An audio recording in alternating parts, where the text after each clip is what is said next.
ஓம் மகாதேவியே நமஹ. இன்னைக்கு நம்ம சௌந்தர்யலஹரியுடைய ஸ்லோகம் 62 எப்படி படிக்கிறதுன்னு பார்க்கலாம். ஸ்லோகா போலாம். பிரகிருத்யா ரக்தாயாஹ தவ சுததி தந்தச்சதருச்சேஹே பிரவக்ஷ்யே சாத்ருஷ்யம் ஜனயது ஃபலம் வித்ருமலதா न बिम्बं तद्बिम्बप्रतिफलनरागादरुणितं तुलामध्यारोढुं कथमिव विलज्जेत कलया. நிதானமாக எப்படி படிக்கிறது பார்க்கலாம்.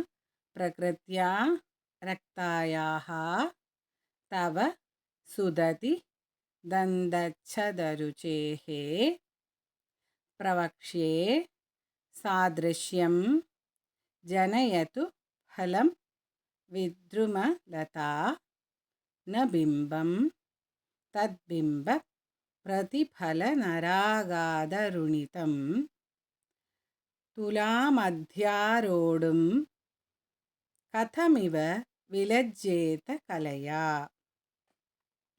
இதை ஒவ்வொன்றையும் எப்படி பிரிக்கிறது அப்படின்னு பார்க்கலாம். பிரகிருத்யா ரக்தாயாக தவ சுததி தந்தச்சதருச்சே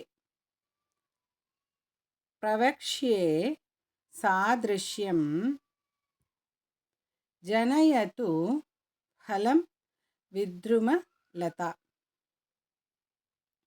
ந பிம்பம் தத்பிம்ப பிரதிஃபலனராகாதருணிதம். நராகாது அருணிதம் அப்படின்னு வரும். பிரதிஃபல நராகாது அருணிதம் துலாமத்யாரோடும் கதமிவ கதம் ப்ளஸ் இவ கதமிவ விலஜ்ஜேத கலையா. உங்களுக்கு இதில் புரிஞ்சிருக்கும். ஒவ்வொரு வரியிலையும் எதை அழுத்தி சொல்லணும். பிரகிருத்யா ரக்தாயாகா தவ சுததி, அதில் த வந்து மூணாவது த தான். தந்தச்சது ருச்சேங்கிறது மூணாவது த தான். பிரவக்ஷியே சாத்ருஷ்யம் ஜனயது ஃபலம், ஃபலம்னு வரும்போது அங்கே அழுத்தணும். வித்ருமலதா நபிம்பம் தத்பிம்ப பிரதிஃபல, பிரதிஃபலில் ப அழுத்தி சொல்லணும், அவ்வளோதான்.